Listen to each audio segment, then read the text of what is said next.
tengan todos ustedes. A nombre de COFIDE Capacitación Empresarial, sean bienvenidos a Foros COFIDE. El tema que nos ocupa el día de hoy es IVA. ¿Realmente entendemos su naturaleza? Para el desarrollo de este tema contamos con la participación del maestro Efrén Valtierra García. Muchas gracias, Efrén, por darte el tiempo de compartir tus experiencias y tu conocimiento con nuestra audiencia. ¿Cómo estás? Muy bien, Alicia, muy bien, estimada Alicia, encantado de estar aquí con ustedes compartiendo, pues como dices, conocimiento, experiencia para todos nuestros amigos que nos siguen y por supuesto, súper encantado de estar aquí y a sus órdenes. Bueno, pues sabemos que tú eres especialista en este tema del IVA, que aunque se ve sencillito, bueno, pues es que una tasa del 16, pues ya, o sea, es algo sencillito, ¿no? Pero realmente tiene sus cosas muy, muy interesantes. Entonces, nosotros antes de que empecemos con nuestra agenda, quisiera que nos comentaras cómo vives tú este impuesto allá en las empresas que tú asesoras, que cada mes, pues, a ver, tanto saldo a favor, tanto saldo de IVA por pagar. ¿Cómo vives este tema de la determinación del IVA específicamente en tu ámbito profesional?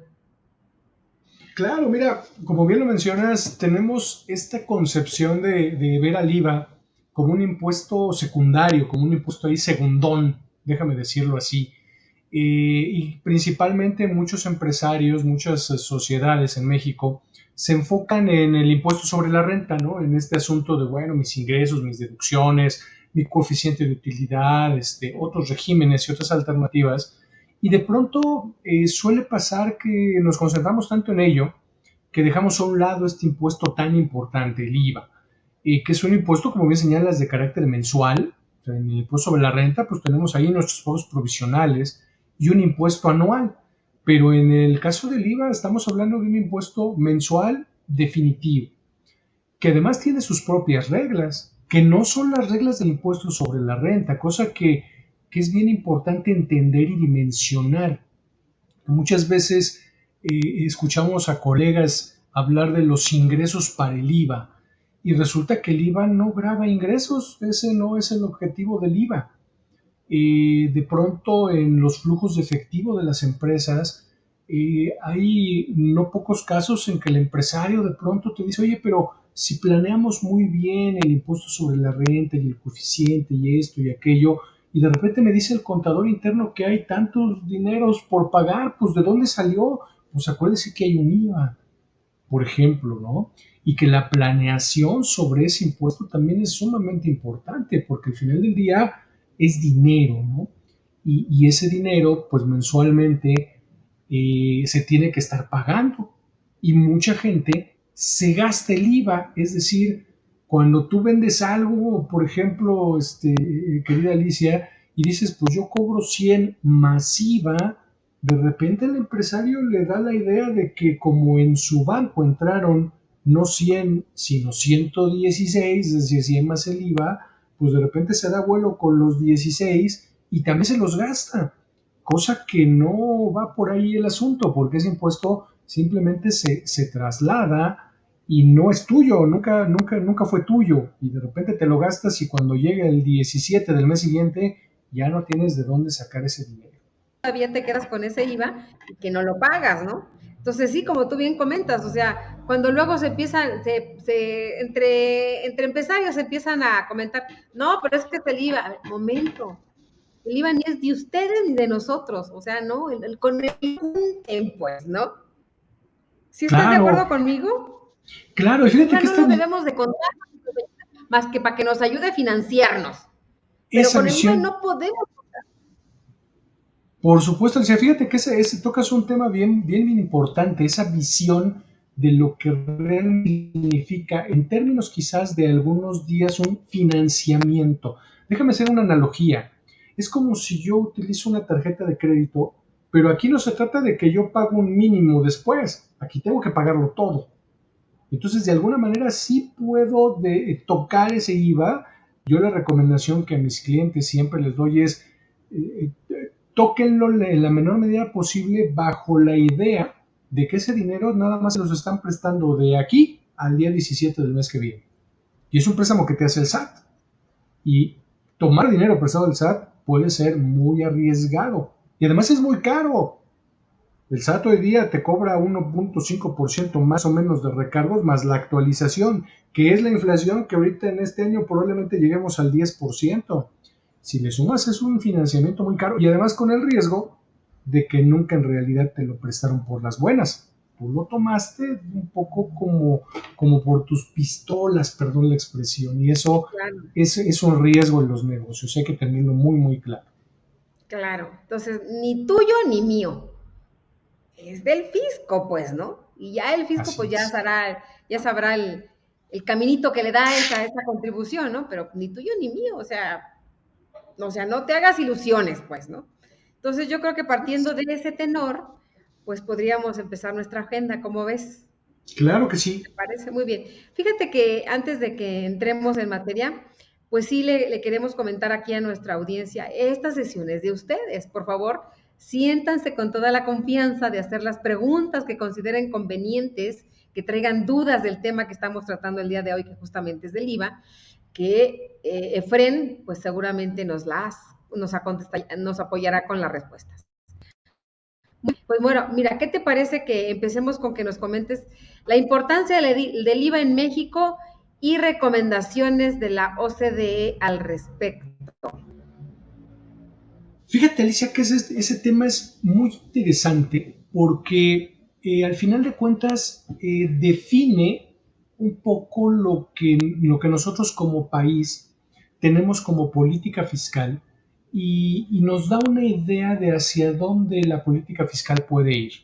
Fíjate que en ese sentido hay algo muy curioso. Nosotros como país desde hace ya varios años pertenecemos a este exclusivo club de la OCDE, la Organización para la Cooperación y el Desarrollo Económico, y este club tiene dentro de su agenda reuniones y comités de carácter fiscal que pretenden, y de hecho lo hacen, eh, dictar ciertas directrices en materia tributaria para todos los países miembros. Y de ahí nacen las famosas acciones BEPS, ¿no? Estas que conocemos desde hace algunos años en México porque nos estamos adaptando a dichas acciones. Y una de las cosas que la OCDE ha reiterado en distintas ocasiones a todos los países miembros y un poco en particular a México es que el impuesto indirecto, en nuestro caso el IVA, el impuesto al consumo, debiera ser la fuente primordial o una fuente más importante de financiamiento público que incluso el impuesto sobre la renta. Fíjate que los parámetros que la OCDE desde hace varios años maneja en su conjunto establece que los impuestos indirectos, en este caso el IVA el más importante, pero también por ahí se cuela el IEPS, deberían representar cerca del 50% o más de la recaudación tributaria de un país.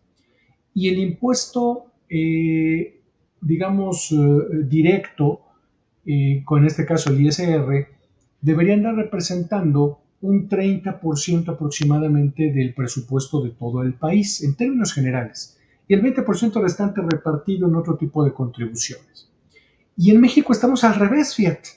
En México el IVA representa hoy día el 31% del presupuesto tributario, es decir, de lo que se reúne o se recauda por concepto tributario federal, mientras el ISR pesa el 53% hoy día. Es decir, los porcentajes los echamos al revés. ¿Y cuál es la idea de esto?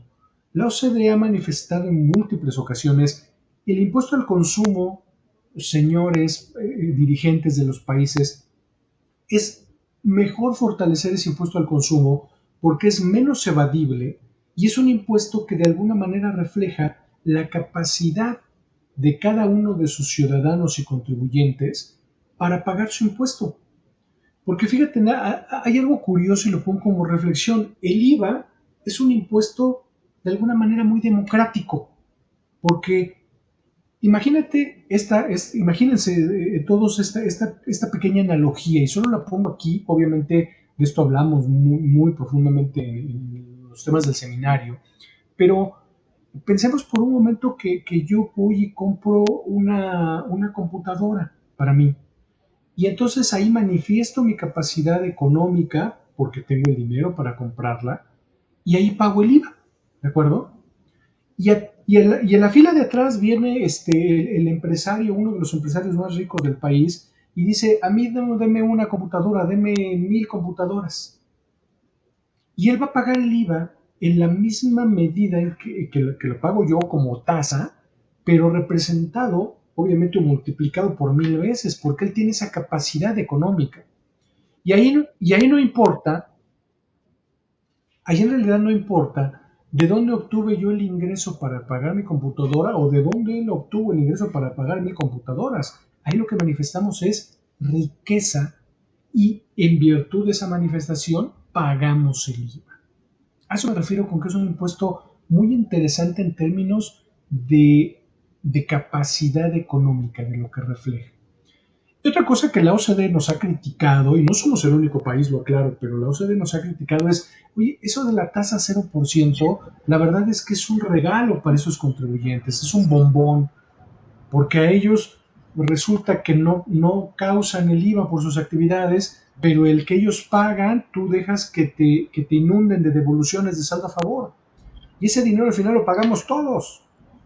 Y entonces eso pues se ha convertido en un tema recurrente en estos foros. ¿Y por qué es importante dimensionarlo? Porque yo creo que tarde o temprano, Alicia, estimados amigos, pues deberíamos empezar a migrar, y seguramente lo vamos a hacer, a fortalecer más este impuesto indirecto, porque es además de más fácil recaudación de alguna manera para las autoridades. Muy transparente su recaudación, ¿estás de acuerdo? Claro.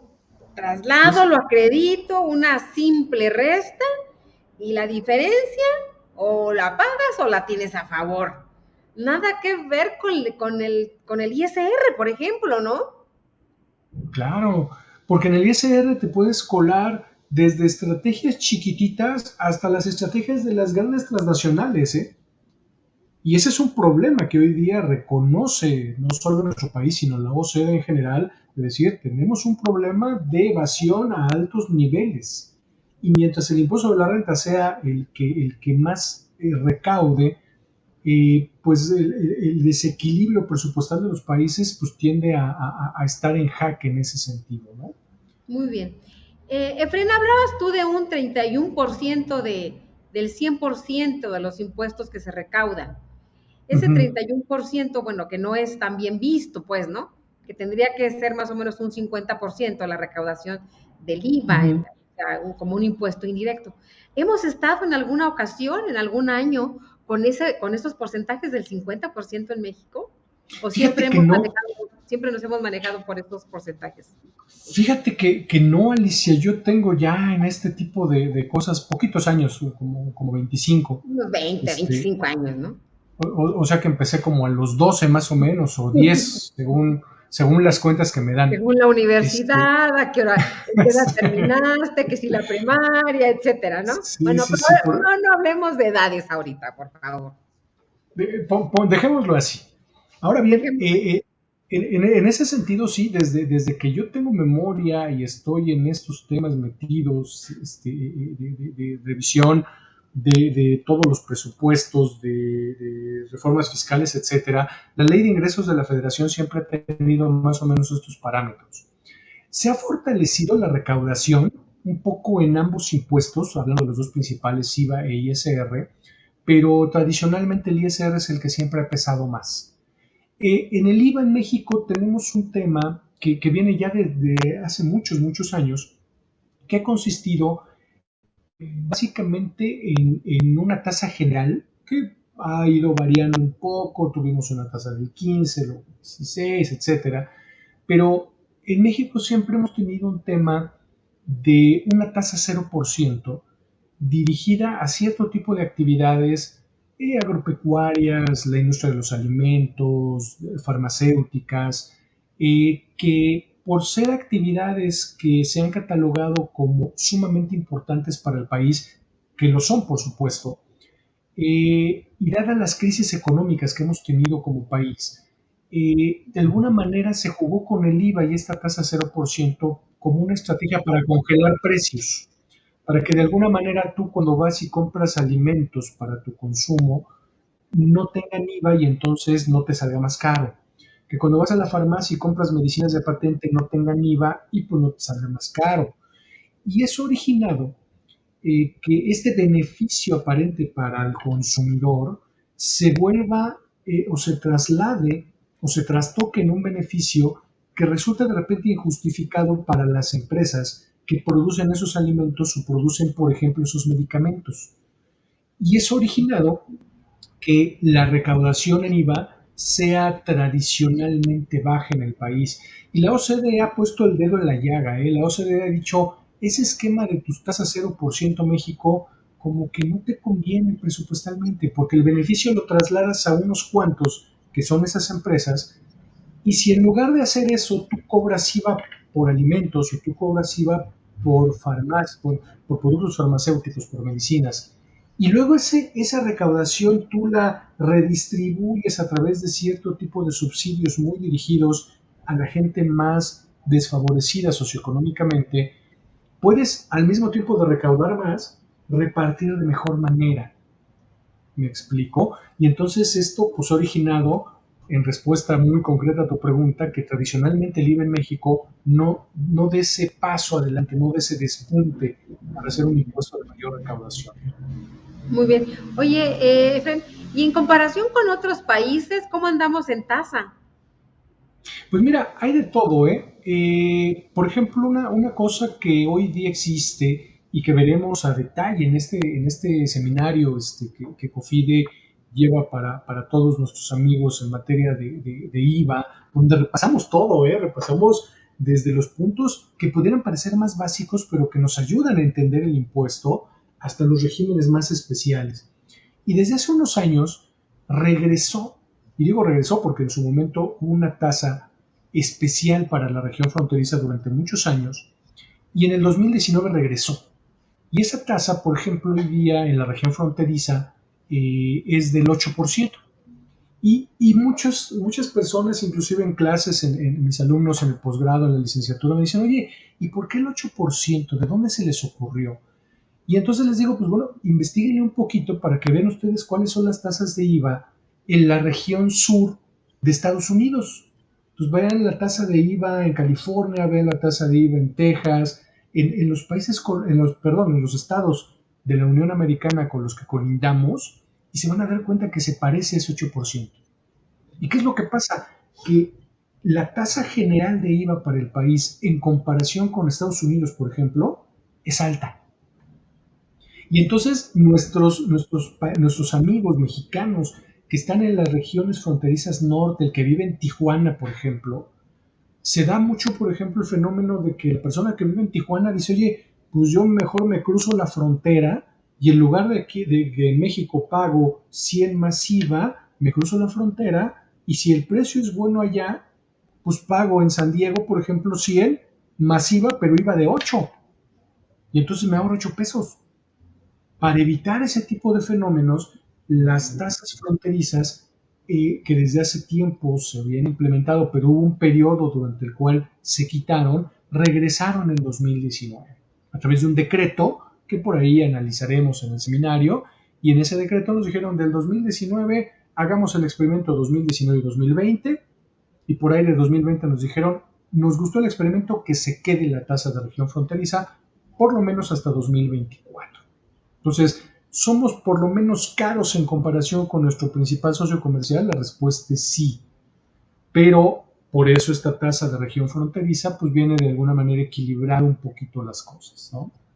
Muy bien. Entonces, la manera que en todo caso sería para tener para homologar o para que este impuesto fuera a aportar un 50%, tendría que aumentarse la base, o sea, tendría que aumentarse los contribuyentes, esos que están a la tasa del 0%, incluirlos, pues. Me parece que es digo, aquí entramos obviamente en temas de política económica fiscal que son súper interesantes, ¿eh? Pero me parece que la tasa 0% hoy día y desde hace varios años no tiene una justificación desde el punto de vista de beneficio al consumidor. Porque fíjate que hay otro esquema en IVA que también analizamos dentro del seminario, que son los famosos exentos. Pero la gran diferencia es que cuando tú vendes un producto exento de IVA, tú no cobras el IVA, pero tampoco tienes derecho a solicitar saldos a favor de IVA. Tú simplemente estás fuera del impuesto. ¿De acuerdo? Y entonces esto origina que el consumidor final no paga IVA, pero tú tampoco te beneficias del saldo a favor, en su caso, tú que vendes ese producto. Si todos los que están en la tasa cero de repente amanecieran siendo exentos, la verdad es que habría un área de oportunidad muy, muy, muy grande. Sin embargo, bueno, hay política como en todo, ¿no? Y estos sectores, pues tradicionalmente han tenido este tratamiento preferencial. Muy bien. Bueno, pues mira, si te parece, vamos a empezar con las preguntas, que ya son varias. Nos pregunta Miguel Jiménez, ¿por qué el contribuyente siempre tiene la idea de que el IVA es suyo y no lo quiere pagar? ¿Cuál sería la recomendación? Híjole, mira, aquí la verdad es que depende mucho de nosotros como asesores, como contadores internos incluso, explicar muy bien este asunto al empresario. Por eso insisto en que en un principio te comentaba, vemos al IVA como un impuesto segundón, como algo ahí como que, bueno, pues lo cobras y lo trasladas y luego lo acreditas, pero tiene unos efectos bien importantes. Me parece que tradicionalmente el empresario en México tiene esta idea de que todo lo que toca en la caja es suyo, de que cuando la caja hace, bueno, en nuestros tiempos el kiching, ¿no? Y cuando suena la caja, que ahora ya ni suena, pues son puras transferencias, ¿verdad? En ese momento el dinero ya es tuyo, en ese momento tú lo dispones y no es así. La recomendación en ese sentido que yo le hago a mis clientes es, acuérdense que ese dinero que significa el IVA, el 16%, hablando de la tasa general, por supuesto, el 16% de todo lo que toca tu cuenta bancaria, tenemos que entender primero que ese 16% nunca fue tuyo. Nada más te lo encargaron un momentito, un mes, en lo que tú se lo das al fisco. Número 2, hacer uso de estas herramientas de planeación, de presupuestación. El presupuesto de flujo de efectivo es algo importantísimo y vital en las organizaciones en México. Las empresas tienen que visualizar el futuro de su flujo, porque sería muy exagerado y muy contundente decir que ese 16% simplemente viene y se fue, porque del otro lado tienes también el IVA que tú pagas y que puedes enfrentar. Entonces, de la mano de una primera idea de decir ese 16% no es mío, la segunda idea sería hagamos un presupuesto de flujo de efectivo donde podamos enfrentar los IVAs para que en determinado momento yo pueda saber y entender cómo vienen mis cifras de IVA el resto de los meses del año y de los años venideros. Porque al final del día, insisto, el IVA es flujo de efectivo. Y si no lo planeo adecuadamente, puedo meterme en líos. Entonces, yo pensaría, para nuestro amigo, entiendo Miguel, que esas serían dos recomendaciones básicas. Sobre todo, transmitirle al empresario, transmitirle al hombre de negocios que ese impuesto no es suyo. Muy bien. Nos comenta Eder Fabián, algo nuevo de la reforma fiscal para 2020 y que tengo duda. ¿Qué tipo de operaciones se consideran no objeto para el IVA? ¿Nos puede comentar algunos ejemplos, por favor? Esto es súper interesante. Me imagino que se refiere a la reforma 2022, que es cuando entró en vigor esto. Y efectivamente fue el plato fuerte, lo vamos a comentar a detalle en el seminario, el plato fuerte de la reforma, el definir e incluir el efecto de los actos no objeto de la ley del IVA. Aquí déjame poner ligeramente técnico, un momentito nada más para tratar de dimensionar esto. Resulta que la ley del IVA te grava actos o actividades que se realizan en territorio nacional y que correspondan a alguna de las siguientes 4 categorías, que son enajenaciones de bienes, prestación de servicios, otorgamiento del uso o goce temporal, arrendamiento para los cuates, digámoslo así, Y también entran las importaciones y de paso un poco las exportaciones, aunque estas siempre van al 0%. Esto es lo que grava el IVA. Entonces, hay eventos económicos, actos o hechos jurídicos que suceden en la vida de los contribuyentes que no son enajenaciones, ni son prestaciones de servicios, ni son uso goce temporal, o que si lo son, no suceden en el territorio nacional. Pongo un ejemplo. Yo a lo mejor tengo operaciones en varias partes del mundo y resulta que por las razones que sean tengo ciertos equipos, maquinarias o productos que son míos, pero me llegaron en algún momento fuera de territorio nacional. Tengo una bodega, déjame pensar, en Estados Unidos, y en esa bodega tengo ciertos equipos que son de mi propiedad, pero los tengo allá.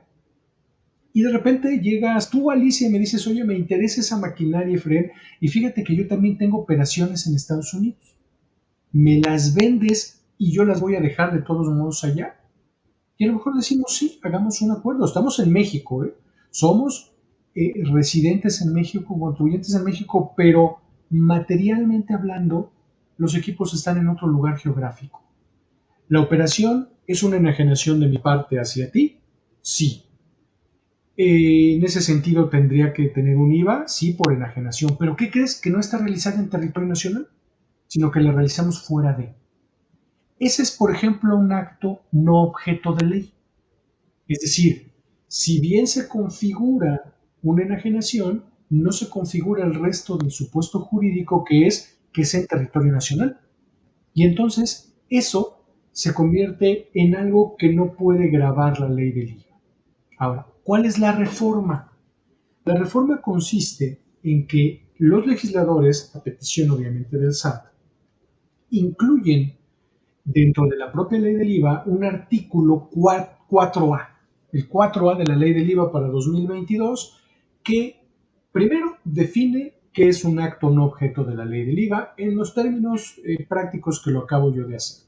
Básicamente algo que sí es una enajenación, una prestación de servicios, un uso temporal, pero no se da en México si no se configura fuera del territorio nacional. O bien, otro evento que sin ser enajenación, prestación de servicios, uso goce temporal, sí sucede en territorio nacional, pero tampoco es objeto de la ley. ¿Cuál es la importancia de definirlo? Que al mismo tiempo que nos lo definen, a partir de este año, nos obligan a que le demos efecto a esos actos no objeto en la fórmula del acreditamiento del IVA. Me trato de explicar con ese mismo ejemplo de la maquinaria, donde ya hasta te embarré a ti, mi querida Alicia, ¿no? Ya estás parte del ejemplo. Cuando realizamos esta operación, no hay IVA como tal que enterarle al fisco federal, porque la operación fue fuera de territorio nacional. Pero entonces el fisco dice, a ver, Efraín, pero tú sí obtuviste una contraprestación o un ingreso por ese acto, ¿no? Sí, sí lo hice. Y además, dentro de quizás para poder hacer esa operación, pues hubieras pagado IVA a lo mejor hasta el mismo asesor fiscal o a un abogado que consultaste y que te dijo que eso estaba fuera de territorio nacional. Y ese consultor te dijo, como está en territorio nacional, te dijo, mis honorarios son X cantidad más IVA. ¿Correcto? Entonces tú tienes un IVA acreditable por ciertas erogaciones que tienen que ver con ese ingreso que no generó IVA. Y eso como que al fisco no le gusta. Y entonces te dice, mira, no puedo grabarte con IVA la operación, porque eso ya sería extralimitarme o irme fuera de mi territorio, de lo que es territorio nacional. Pero lo que sí te voy a pedir es que cuando tú vayas a acreditar el IVA, tú tienes una fórmula que te dice a tu IVA causado y cobrado, porque recordemos que es un impuesto que se genera con flujo de efectivo, quítale tu acreditable pagado. Y en el acreditable pagado, cuando tú tienes operaciones completamente grabadas todas, bueno, pues entonces simplemente acreditas prácticamente el total, cumpliendo un chorro de requisitos, por supuesto. Pero cuando tú tengas un acto o actividad que sea exento o reforma 2022 no objeto de ley, entonces tienes que calcular una proporción de acreditamiento, donde vas a dividir los ingresos o los actos o actividades grabados entre el total de actos grabados más exentos. Eso ya existía de 2021 para atrás, reforma fiscal 2022, más los no objeto. Es decir, se incluyen los no objeto en esta fórmula para que el efecto cuantitativo en estos contribuyentes sea que no puedan acreditar la totalidad del IVA que tiene que ver con esa operación que fue no objeto de ley. Esto obviamente es una reforma de gran envergadura, y que muchos no voltearon a ver, pero cuando te ubicas en estos supuestos sí tienes un problema. Nota final, esta reforma ya la habían intentado hace algunos años.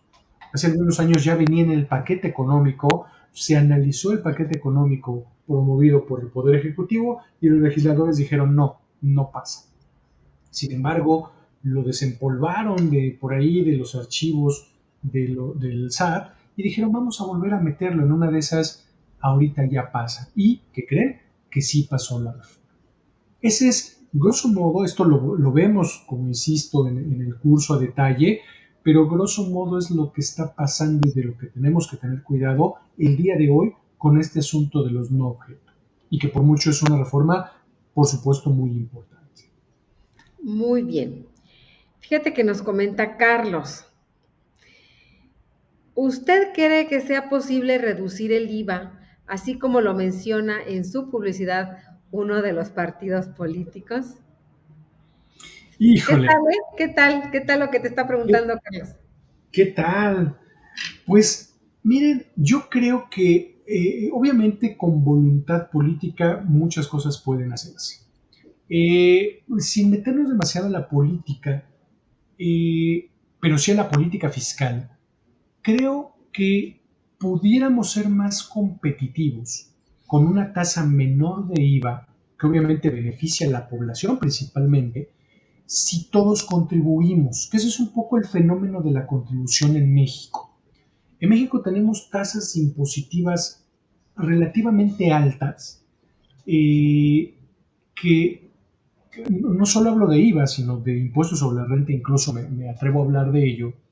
Son tasas relativamente altas que pagan pocos o que no pagan todos.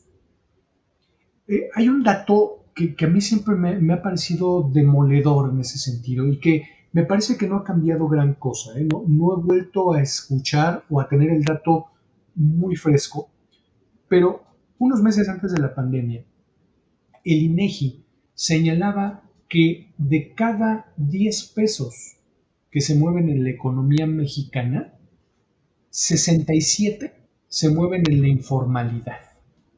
Y entiéndase por informalidad, no la persona no solo la persona que nos vende una torta en la calle, y no estoy siendo peyorativo, por supuesto que no, es simplemente una actividad como cualquier otra, pero que tradicionalmente no paga impuestos, no me va a emitir un CFDI, no va a ver qué onda con el IVA y el traslado y lo demás, porque es un alimento preparado la torta, ¿no?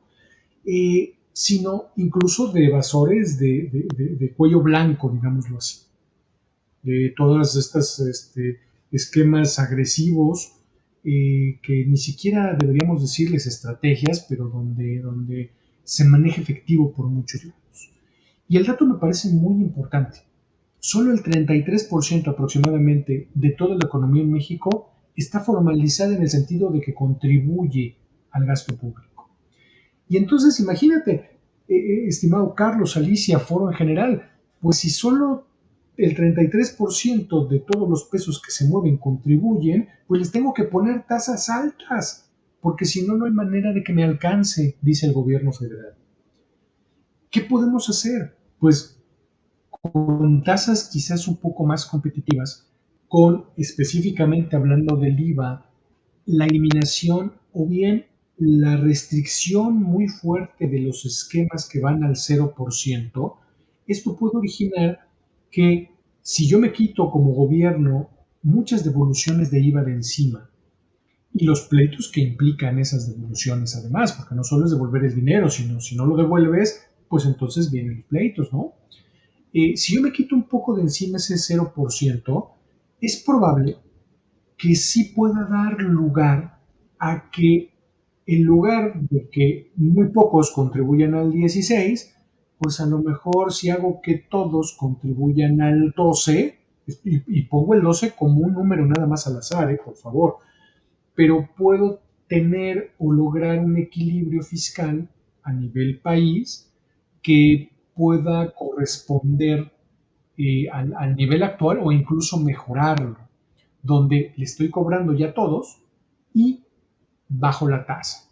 Y esa persona, ese ciudadano de a pie que ahora tendría que pagar IVA por la medicina, por el alimento, etcétera, etcétera, pues podría tener a través de subsidios muy bien planeados, muy bien hechos, pues la posibilidad de redistribuir esa riqueza que se genera para esas capas sociales más desfavorecidas.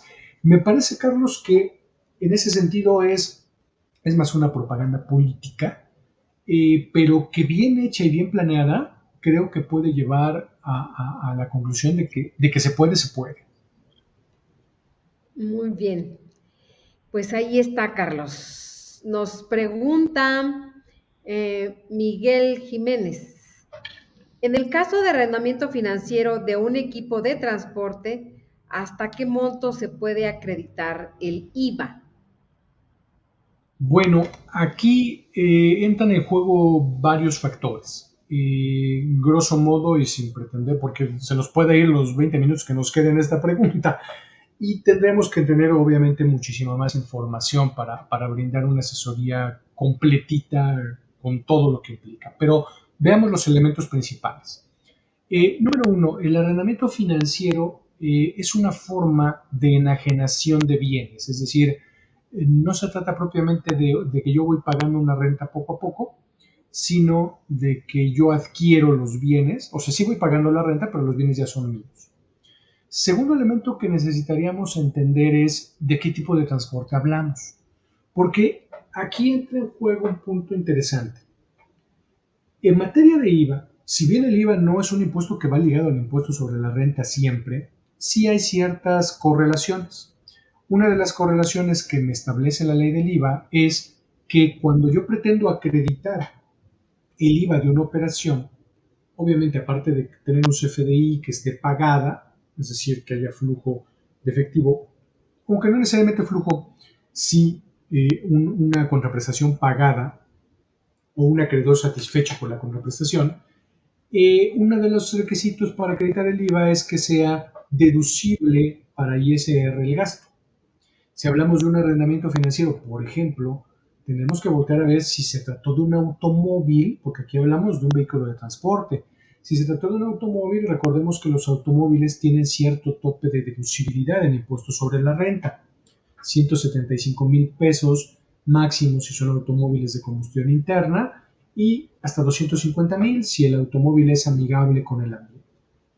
De tal manera que la parte que no pueda deducir del automóvil, me dice la ley del IVA, pues no la vas a poder acreditar acá. Entonces tenemos que ver qué tipo de equipo de transporte estoy hablando. Ahora, en materia de arrendamiento financiero, se considera que el vehículo ya se adquirió, por lo tanto entramos en estos topes. Muy distinto o otra connotación distinta podríamos darle si hablamos de un arrendamiento simple, de un arrendamiento puro, como se le suele llamar, porque ahí el equipo todavía no es mío y entonces entro al esquema de límite o tope de deducibilidad para las rentas equivalente a 200 pesos diarios para ese vehículo, insisto, si fuera un automóvil, o hasta 285 si es amigable con el ambiente, y eso me da un poquito más, me puede dar un poquito más de ventaja fiscal. Entonces ahí habría que comparar, ¿no? Arrendamiento financiero o arrendamiento puro, ¿qué me puede convenir más? Y en ese sentido, digo, grosso modo, esas serían las directrices o las pistas básicas a seguir para poder determinar un monto que pudiera yo acreditar como IVA derivado de una operación de arrendamiento financiero. Ese es un poco el mapa conceptual que tendremos que voltear a ver, ¿no?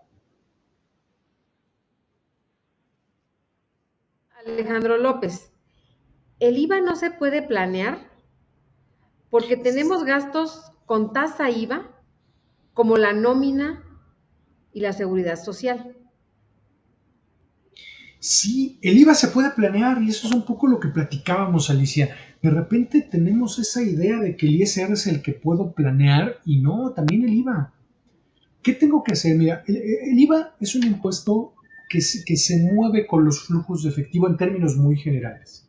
Y digo en términos generales, en el seminario entramos al detalle, porque la ley me habla de que sea efectivamente percibido el IVA o efectivamente pagado. Pero no solo pago con dinero, puedo pagar con bienes, puedo pagar con servicios, puedo compensar. Por ahí, y lo vamos a platicar en el seminario, se los prometo, acaba de salir una jurisprudencia relativa a los efectos de la compensación en el IVA. Y la Suprema Corte de Justicia se acaba de aventar una cosa bien curiosa y dice, mira, cuando hay una compensación entre personas, y aquí abro un paréntesis y ahorita me regreso, pero cuando hay una compensación entre personas, se vale que compensen el valor del acto o actividad para efectos del IVA, pero el IVA no se compensa. El IVA sí lo tienes que pagar en efectivo. Y uno dice, caray, ¿cómo? Sí, es decir, si yo te debo a ti, por ejemplo, Alicia, 100 y tú me debes a mí 80 y provienen de operaciones que generaron IVA, se vale que compensemos los 80 que tú me debes y entonces matamos 80 y nos queda nada más 20. Pero el IVA de los 80 no se puede compensar según la Corte. Ese IVA sí tiene que pagarse, sí tiene que haber un pago que no puede ser compensación. Esto es una locura, esto está patas arriba. Sin embargo, es algo que tenemos que conocer. Ahora, regresando al tema de la planeación, por supuesto que puedo planear. Por eso están mis flujos de efectivo, como contadores, como financieros, que al final del día, la parte fiscal y la financiera están íntimamente ligadas junto con la legal.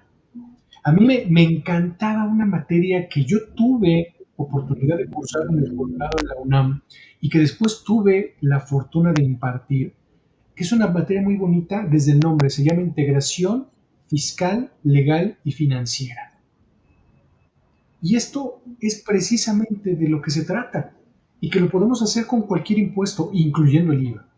¿Qué necesito? Herramientas legales, fiscales, contables y financieras. Y es ahí donde puedo hacer planeación. Porque efectivamente por aquí señalaba nuestro amigo, oye, es que hay gastos como la nómina que no generan IVA. Entonces, si yo tengo muy recargado mi gasto en nómina, de entrada ya sé que no voy a tener mucho acreditamiento. Pero hay otros que sí. También debo considerar a qué me dedico, porque los contribuyentes, déjame poner simplemente sobre la mesa un ejemplo. Un contribuyente hoy día, como estas librerías grandototas que existen en muchos lugares de la República, pues esas, por ejemplo, venden libros que están exentos, pero tienen una cafetería y eso es venta de alimentos preparados para su consumo y eso sí está grabado. Pero además venden discos, venden tazas, ¿sí? Y entonces, un contribuyente, a lo que voy con esto es que puede tener actividades grabadas y exentas al mismo tiempo.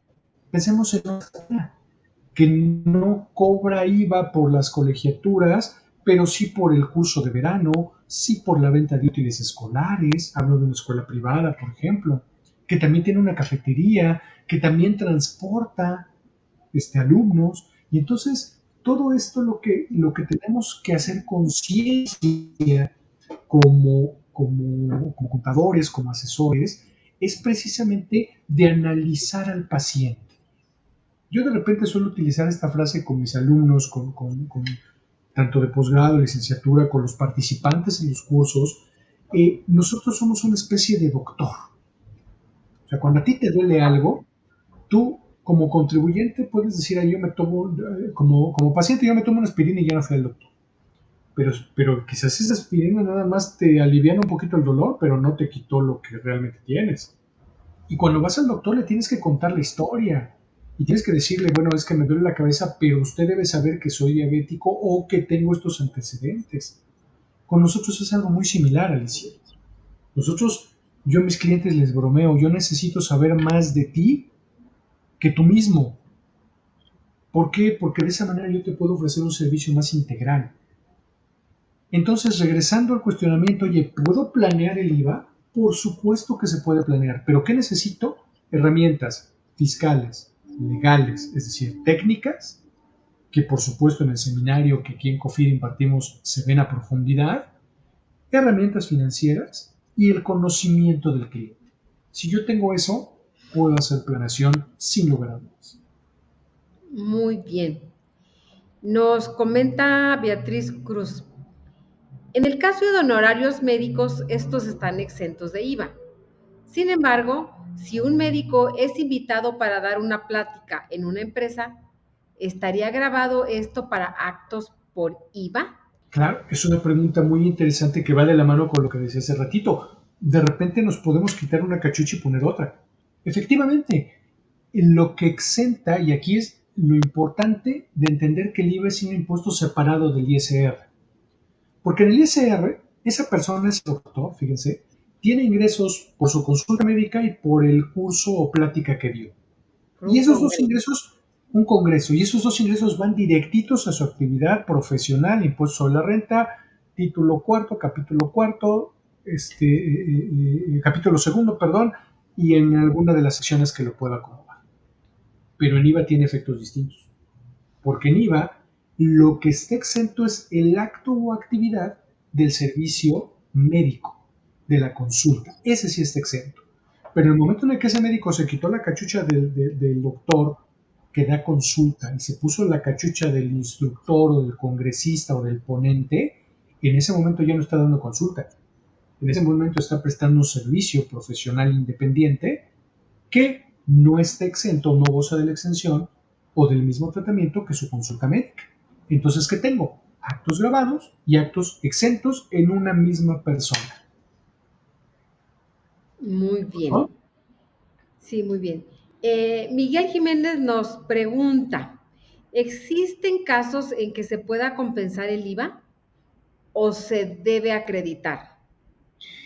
Híjole, Miguel, aquí esto ha cambiado con el tiempo. Desde el año 2019, con este asunto de la eliminación de la compensación universal, seguramente nuestra audiencia recordará por ahí esta reforma tan importante, que primero se dio la ley de ingresos y luego ya la pasaron al Código Fiscal de la Federación, resultó que un criterio que había por ahí en los criterios del SAT que permitía compensar IVA con IVA se eliminó.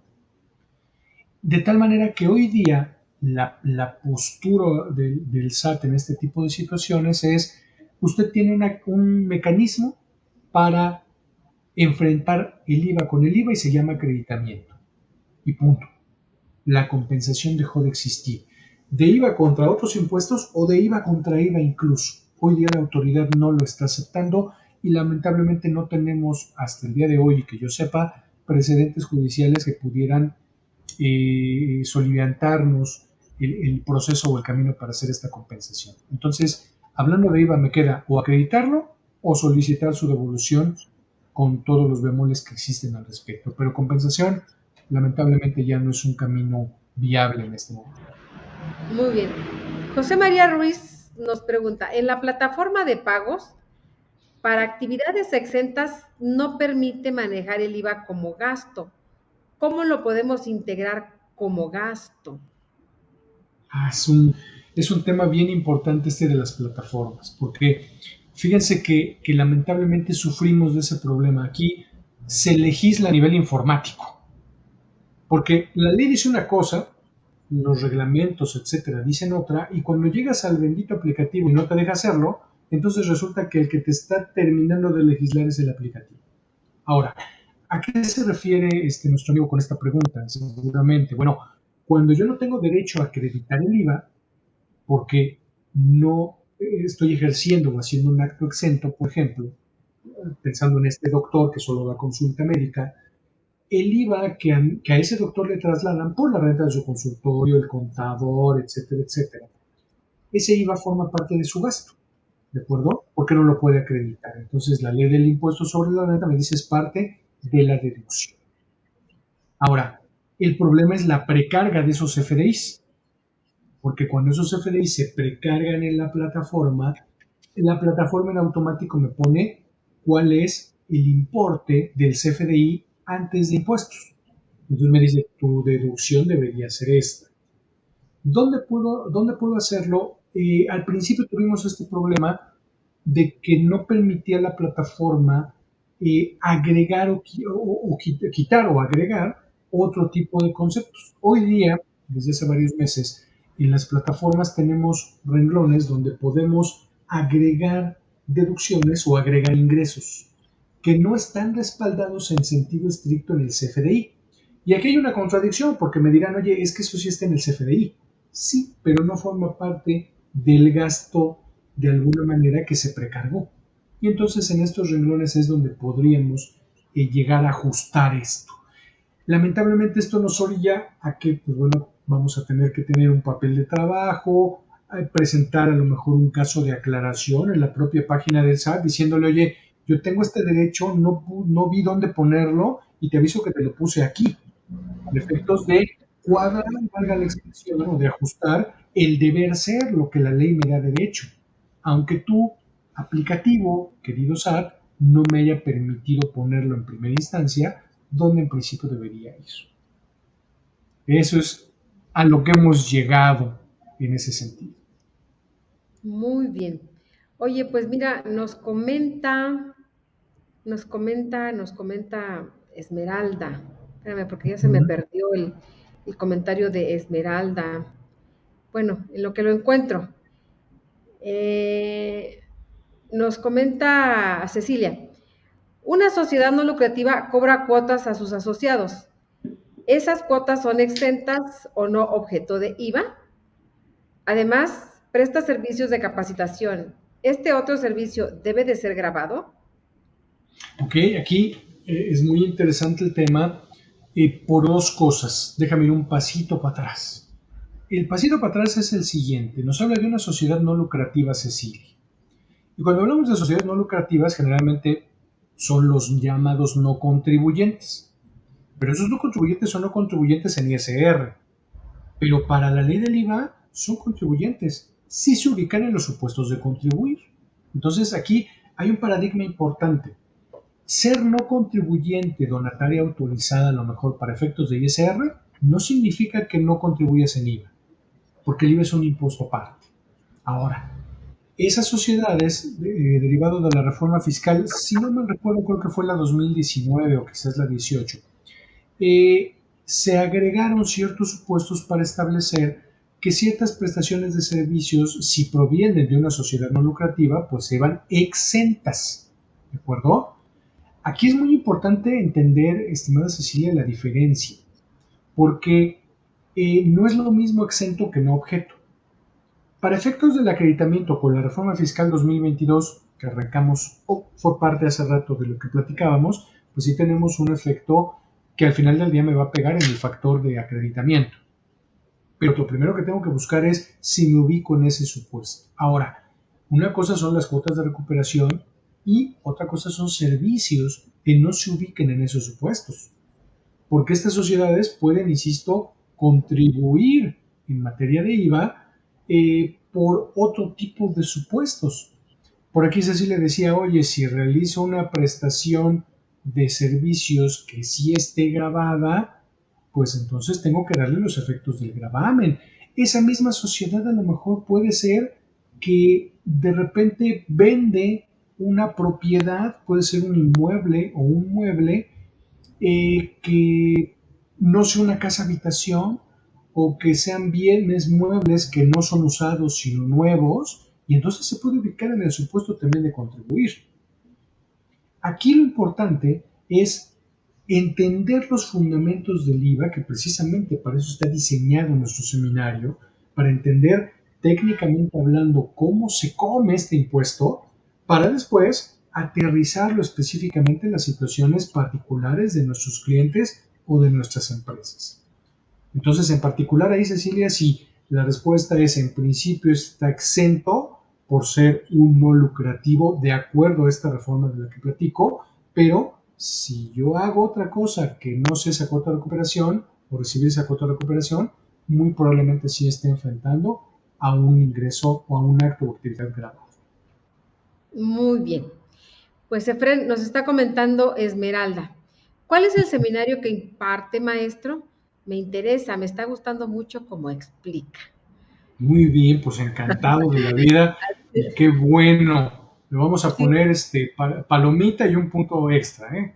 pues entonces, mira, ya nos pasamos, ya hasta nos pasamos de Eso tiempo. veo, Si nos puedes eso veo. decir, pues, o sea, y si te vas a clases, o sea, vamos a cerrarlo, pues, a ver, si nos puedes comentar, pues, no sé, una última recomendación del tema que vimos el día de hoy, por favor, Efren. Muy bien. Bueno, para cerrar con la recomendación, yo les diría, el IVA es un impuesto súper interesante.